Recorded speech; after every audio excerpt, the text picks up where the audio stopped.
किशन अपने खेतों के पास बैठकर रोता हुआ खुद से बोला, हे भगवान, अब मैं क्या करूंगा। मेरी कई महीनों की मेहनत खराब हो गई। ठंड की वजह से मेरी सारी फसल खराब हो गई। अब मैं अपने परिवार का पेट कैसे पालूंगा। किशन अपने खेतों के पास बैठकर रो रहा था क्योंकि उसकी कई महीनों की मेहनत, उसकी खेती ठंड की वजह से मुरझा गई थी और सारी खराब हो गई थी। किशन अपने घर आया तो उसकी बीवी फटे पुराने कंबल में कांप रही थी और बुखार से तप रही थी। अजी, आप आ गए। आज तो बहुत ठंड है। ऐसा लगता है कि किसी दिन ये ठंड हम गरीबों की जान लेकर ही मानेगी। आप बैठ जाइए, मैं अभी चूल्हा जलाकर आपके लिए खाना बनाकर लाती हूँ। नहीं शोभा, मेरे हलक से खाना नहीं उतरेगा। ठंड से इतना बुरा हाल है कि हमारी सारी फसल खराब हो गई। मुझे ये भी समझ नहीं आ रहा कि अब मैं तुम्हारा और मुन्नी का पेट कैसे पालूंगा। शोभा ये सुनकर बहुत चिंतित हो जाती है और उसकी आंखों में आंसू भर आते हैं, लेकिन वो अपने पति को उदास नहीं देखना चाहती थी, इसीलिए वो उसे हौसला देने लगती है। आप चिंता क्यों करते हैं जी? भगवान को आदत हो गई है हम गरीबों की परीक्षा लेने की। हम पर सर्दी की मार पड़ रही है तो क्या हुआ? कुछ ही महीनों की बात है, फिर ये सर्दी चली जाएगी। बस तब तक ठंड का कहर हमारी जान न ले ले। अब शोभा चूल्हा जलाने के लिए जैसे ही लकड़ियां उठाती है तो सारी लकड़ियां गीली थी, जिस वजह से चूल्हा जलता ही नहीं है। ये देखकर शोभा ने खुद से कहा, हे राम जी, ये लकड़ियां तो जल ही नहीं रही है। अब मैं मुन्नी और इन्हें खाना कैसे बनाकर खिलाऊं? तभी शोभा की नजर मुन्नी की कुछ पुरानी किताबों पर जाती है और शोभा उन किताबों को फाड़कर जलाकर चूल्हा जलाती है और खाना बनाती है। जिसके बाद मुन्नी, किशन और शोभा साथ में खाना खाते हैं और मुन्नी कहती है, बाबा, माँ, मेरे पास कोई भी नया स्वेटर नहीं है। मुझे एक स्वेटर दिलवा दीजिए ना, बहुत ठंड लगती है। स्कूल में तो पक्की छत भी नहीं है। उसी टूटी फूटी छत के नीचे मुझसे पढ़ाई नहीं होती, हाथ कांपने लगते हैं। बेटा, अभी बाबा अपनी खेतों की वजह से पहले से बहुत परेशान हैं, तो उन्हें अभी और परेशान मत करो। बाबा तुम्हें जल्दी ही नई स्वेटर दिलवा देंगे, फिर तुम्हें बिल्कुल भी ठंड नहीं लगेगी। ठीक है माँ, ठीक है बाबा, मैं इंतजार करूंगी, फिर मुझे बिल्कुल भी ठंड नहीं लगा करेगी और स्कूल में सब लोग मेरा मजाक भी नहीं उड़ाएंगे कि मैं फटे पुराने स्वेटर पहन कर आई हूँ। मुन्नी पढ़ाई में बहुत अच्छी थी, लेकिन उसकी क्लास के सभी बच्चे उसका मजाक उड़ाया करते हैं क्योंकि वो पुराना और फटा हुआ स्वेटर पहनकर स्कूल जाती थी।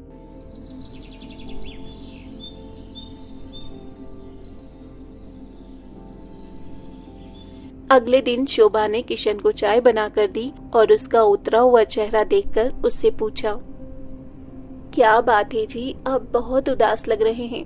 आप खेती की बातों से अभी तक परेशान हैं क्या?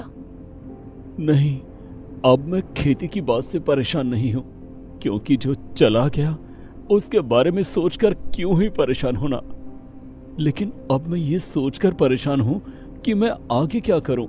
दोबारा से खेती करूँगा तो उसमें समय लगेगा। अब मैं अपने परिवार का गुजारा कैसे करूँ? अजी, आप इतनी चिंता क्यों करते हैं? आप थोड़ा बाहर निकलिए और गांव में घूमिए, आपको कोई न कोई रास्ता मिल ही जाएगा। इसके बाद में किशन शोभा की बात को मानकर गांव में घूमने के लिए निकलता है। गांव में ठंड का प्रकोप बढ़ता ही जा रहा है। गांव में ठंड का प्रकोप बढ़ता ही जा रहा था और सभी किसानों की फसलें खराब हो गई थी। कई लोगों की ठंड के चलते मृत्यु भी हो गई थी। किशन को रास्ते में एक बूढ़ी काकी ठंड से कड़कड़ाते हुए मिली, जिसे देखकर किशन बोला, अरे ये क्या काकी, आपको तो बहुत ठंड लग रही है। ऐसे में आपको अपने घर से बाहर निकलने की क्या जरूरत थी? क्या करती मेरे बच्चे, घर में बैठकर पेट भी तो नहीं भर सकती। इसीलिए घर से बाहर कमाने के लिए निकलना ही था। लेकिन तुम मेरी चिंता क्यों करते हो? पूरे गांव का यही हाल है। परेशानी सबको है, लेकिन समाधान किसी के पास नहीं है। लेकिन हमारे गांव में कभी भी इतनी ठंड नहीं पड़ी, फिर अचानक ऐसा क्या हो गया है जो ठंड का ऐसा प्रकोप हम गांव वालों को झेलना पड़ रहा है? ठीक है, अगर तुम इस बारे में जानना चाहते हो तो मैं तुम्हें बताती हूँ कि क्यों इस गांव में ये ठंड का प्रकोप आ रहा है। तो सुनो। इसके बाद काकी उसे इसी गांव की पिछले साल की कहानी बताना शुरू करती है। पिछले साल सर्दी में इसी गांव में एक बूढ़ी औरत आई थी, जो कि हर घर का दरवाजा खटखटाकर मदद की गुहार लगा रही थी। कोई तो दरवाजा खोलो, मेरी मदद कर दो, मुझे ठंड लग रही है, बहुत भूख लगी है। कम से कम अपने घर से एक पुराना कंबल ही मुझे दे दो। बूढ़ी काकी दरवाजा खटखटाकर लोगों से मदद मांगती है, लेकिन कोई भी उसकी मदद नहीं करता। इसके बाद थक हार कर वो एक घर का दरवाजा खटखटाती है और उस घर से एक औरत बाहर आकर कहती है, अरे क्या बात है अम्मा, क्यों बेकार में आधी रात को शोर मचा रही हो? बेकार में हमारी नींद खराब कर रही हो। अपने घर जाकर ठंड में आराम क्यों नहीं करती? क्या करूं बेटा, मैं दूसरे गांव से आई हूँ और मेरे घर वालों ने मुझे घर से बाहर निकाल दिया है। इस उम्र में अब शरीर में इतनी जान भी नहीं है कि मैं बाहर जाकर काम करती, और ना मेरे पास खाने का ठिकाना है और ना रहने का। मेरी मदद कर दो, भगवान तुम्हारा भला करेगा। अरे अम्मा, क्यों बेकार में ही परेशान कर रही हो? पहले ही ठंड से जान जा रही है और ऊपर से अब हम तुम्हें भी संभाले। कुछ नहीं है हमारे पास तुम्हारे लिए, और अगली बार अगर दरवाजा खटखटाया तो ठंडा पानी तुम्हारे मुंह पर मारूंगी। काकी ये सुनकर वहां से चली जाती है और उसके बाद दूसरों के घर भी जाकर मदद मांगती है, लेकिन कोई भी उनकी मदद नहीं करता। जिसके बाद उन्हें एक टूटी फूटी झोपड़ी नजर आती है और वो झोपड़ी के अंदर जाकर खुद से कहती है, मुझे लगता है कि मुझे यही कुछ दिन अपना गुजारा कर लेना चाहिए। टूटी फूटी ही सही, मेरे सिर पर कम से कम छत तो है। अब बूढ़ी काकी इस घर में रहने लगती है, लेकिन भूख प्यास के मारे उनकी जान जा रही थी।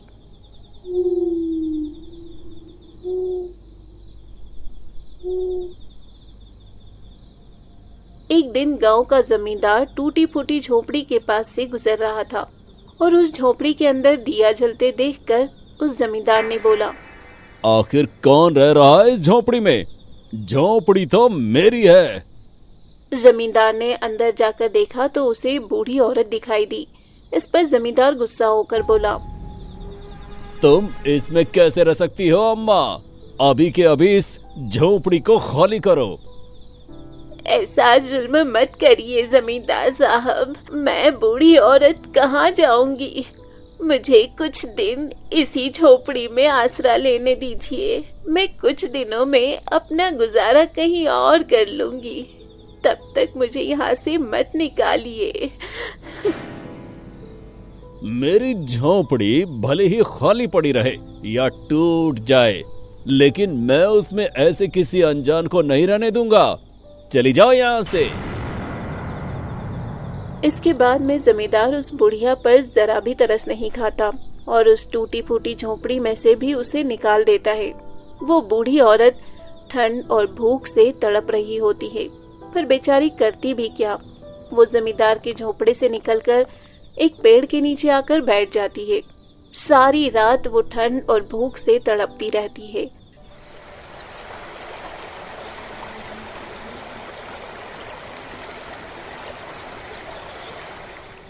सुबह जब गांव वालों ने उठकर देखा तो वो बूढ़ी औरत मरी पड़ी हुई थी।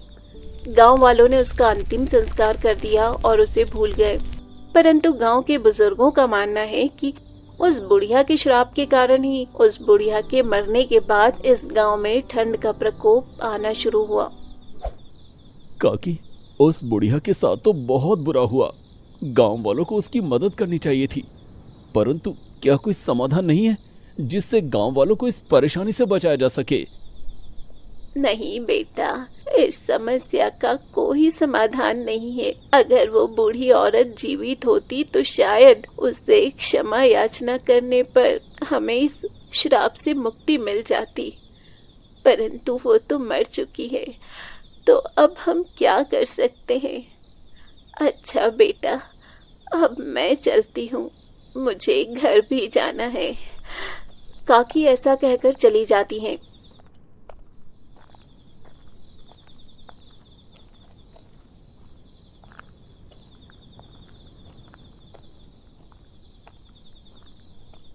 किशन अपने घर आकर अपनी पत्नी को सारी बातें बताता है और परेशान होता हुआ कहता है, हो ना हो शोभा, इस समस्या का कोई ना कोई समाधान तो निकालना ही होगा। ऐसे ही दिन बीत रहे थे और ठंडियां दिन ब दिन बढ़ती ही जा रही थी। एक दिन की बात है, गांव में साधु महात्मा का आगमन हुआ। सभी ने बारी बारी उनसे आशीर्वाद लिया। उसके बाद साधु महाराज ने कहा, मैं देख रहा हूँ कि इस गांव पर ठंड का श्राप है। साधु महाराज की बातें सुनकर गांव वालों ने उन्हें उस बूढ़ी औरत के बारे में बताया जो ठंड में तड़पकर मर गई थी। सारी बातें सुनकर साधु महाराज बोले, गांव वालों, आप सबने बहुत बड़ी गलती की जो किसी मजबूर व्यक्ति की मदद नहीं की, इसीलिए आप सब पर श्राप है। परंतु महात्मा, कोई तो उपाय होगा जिससे हमें इस श्राप से मुक्ति मिल सके। किशन सही कहता है महाराज, हम सबको अपनी गलती का एहसास है। कृपया करके कोई उपाय बताएं जिससे हम इस ठंड के प्रकोप से मुक्ति पा सकें। साधु महात्मा अपनी आंखें बंद करके ध्यान लगाते हैं और थोड़ी देर बाद सभी को बताते हैं, देखिए गांव वालों, वो बूढ़ी औरत तो मर गई, परंतु एक उपाय है। मेरे जाने के बाद जो भी पहले भूख और ठंड से परेशान व्यक्ति इस गांव में आए और उसे आपकी मदद की आवश्यकता हो, तो आप सब मिलकर उसकी मदद करें। अगर वो व्यक्ति बिना किसी स्वार्थ के आप लोगों को आशीर्वाद देता है कि आपका मंगल हो, तो ही आपको इस श्राप से मुक्ति मिल सकती है। साधु की बात सुनकर गांव वाले बहुत खुश हो गए। साधु ऐसा कहकर वहां से चले गए। गांव की एक औरत जूही बोली, साधु महात्मा ने तो हमें बड़ा ही आसान उपाय बताया है। अब अगर गांव में कोई जरूरतमंद आ जाए तो उसकी मदद करना है। भला ये क्या ही बड़ी बात है। हाँ बहन, तुम सही कहती हो। अब हमें बस इंतजार करना होगा कि कोई जरूरतमंद और भूखा व्यक्ति इस गांव में आए और हम उसकी मदद कर सकें। गांव वालों को सब कुछ आसान लग रहा था और उन्हें नहीं पता था कि उन्हें अभी एक परीक्षा से गुजरना है।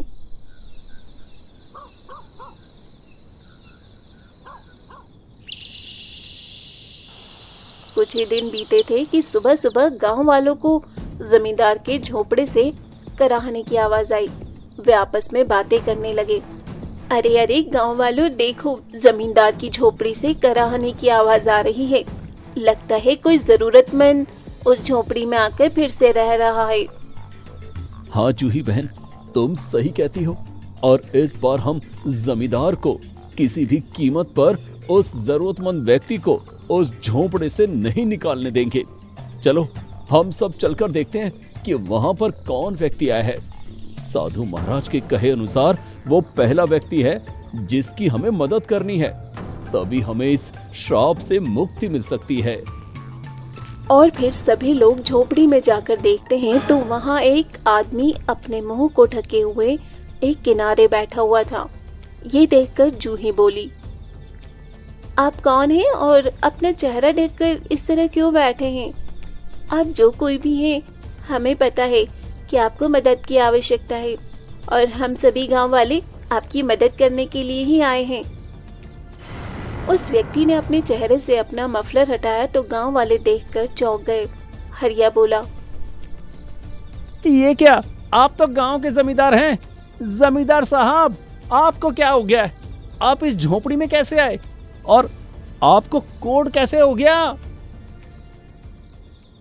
गांव वालों, क्या बताऊं आपको, मैंने जब उस बूढ़ी औरत को अपनी झोपड़ी से निकाला और वो तड़प तड़प कर मर गई, उसके बाद गांव वालों के साथ साथ उसके दिए हुए श्राप ने मुझे भी घेर लिया। कुछ ही दिनों बाद मुझे कोढ़ हो गया। जैसे जैसे मुझे कोढ़ बढ़ता गया, मेरे घर वाले मुझसे नफरत करने लगे और कल तो हद ही हो गई। उन्होंने मुझे अपने घर से निकालकर इस झोपड़ी में लाकर छोड़ दिया और कह दिया कि मुझे इस झोपड़ी में रहना होगा। मुझे आप लोगों की सहायता की आवश्यकता है, कृपया मेरी मदद करें। मुझे अपनी भूल का एहसास है, कृपया आप लोग मेरी मदद करें। सभी गांव वाले जमींदार की बात सुनकर हैरान थे। उसके बाद एक एक करके सभी गांव वाले वहां से चले गए। केवल किशन ही वहां खड़ा था। सबके जाने के बाद किशन जमींदार से बोला, जमींदार साहब, शायद गांव वालों को इस बात का डर है कि आपका कोढ़ उनके शरीर में भी ना लग जाए, इसीलिए वे सभी चले गए। आप चिंता ना करें, अभी तो मैं आपके लिए कुछ गर्म कपड़े और खाने के लिए कुछ ला देता हूँ।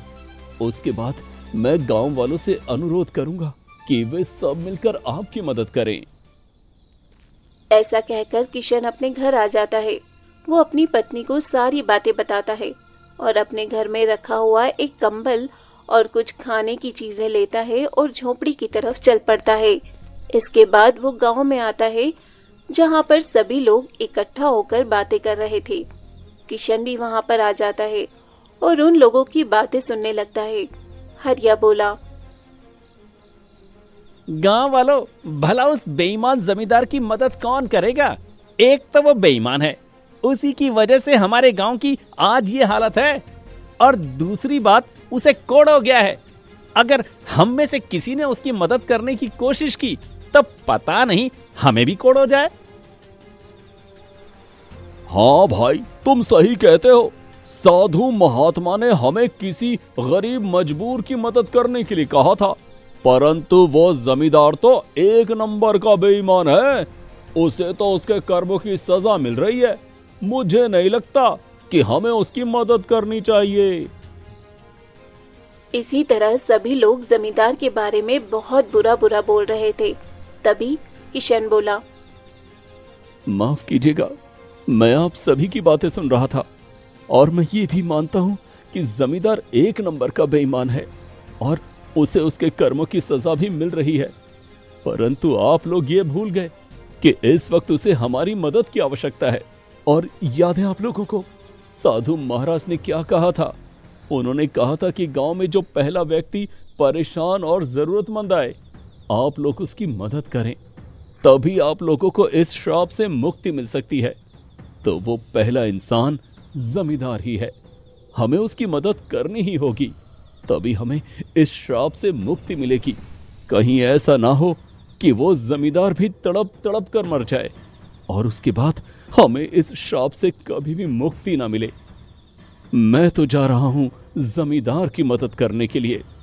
अगर आप लोगों को भी ऐसा लगे कि मेरी बात ठीक है तो आप लोग भी मेरे साथ चलिए। किशन ऐसा कहकर चला जाता है। किशन के जाने के बाद सभी लोग बातें करते हैं। गांव वालों, किशन सही कहता है। इस वक्त जमींदार जरूरतमंद है, उससे हम सभी की मदद की आवश्यकता है। हमें उसके पापों को भूलकर उसकी मदद करनी चाहिए। इसके बाद सभी गांव वाले किशन के पीछे पीछे जाने लगते हैं। सभी लोग उस झोपड़ी में पहुंचते हैं। किशन ने जमींदार को कंबल ओढ़ाया और खाना खिलाया। उसके बाद उसने देखा कि झोपड़ी के आसपास बहुत गंदगी है। उसने तुरंत ही साफ सफाई करना शुरू किया। जूही ने भी उसकी मदद करनी शुरू की। इसके बाद किसी ने साफ सफाई में मदद की, तो किसी ने जमींदार के जख्मों पर मरहम लगाया, तो किसी ने उसे खाना खिलाया। अब गांव वाले रोज रोज जमींदार के पास आकर उसकी मदद करते, उसे खाना खिलाते, शरीर पर जड़ी बूटियां लगाते, उसे दवाई देते। ऐसे ही कई दिन बीत गए और जमींदार ठीक होता गया। धीरे धीरे जमींदार बिल्कुल ठीक हो गया। एक दिन की बात है, जमींदार ने सभी गांव वालों को बुलाकर कहा, गांव वालों, मैंने जीवन में बहुत गलतियां की है।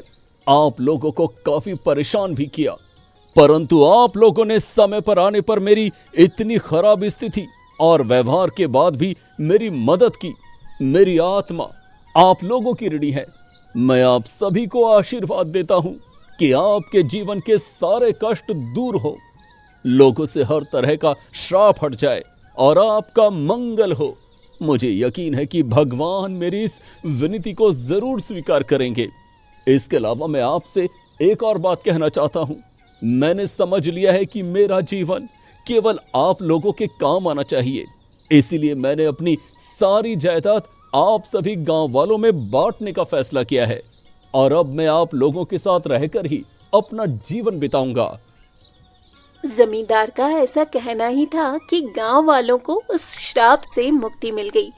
अगले दिन तेज धूप निकली और धीरे धीरे ठंड का कहर कम होता चला गया। गांव वाले समझ चुके थे कि उनकी सेवा भाव और प्रायश्चित ने उनका श्राप खत्म कर दिया था। उसके बाद जमींदार ने अपनी सारी जायदाद गांव वालों में बांट दी और गांव वालों के साथ मिलजुल कर रहने लगा।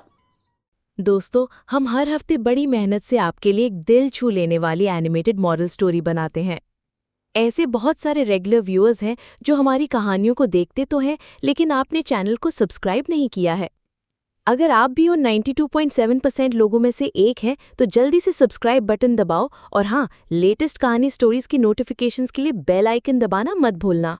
तो अगर आप हमारी यानी कहानी टून चैनल की कहानियां एंजॉय कर रहे हैं, तो आप जैसे प्यारे लोगों का सपोर्ट ही हमारी कहानियों को जिंदा रखता है। तो लाइक करो, सब्सक्राइब करो और कहानियां सबके साथ शेयर करो।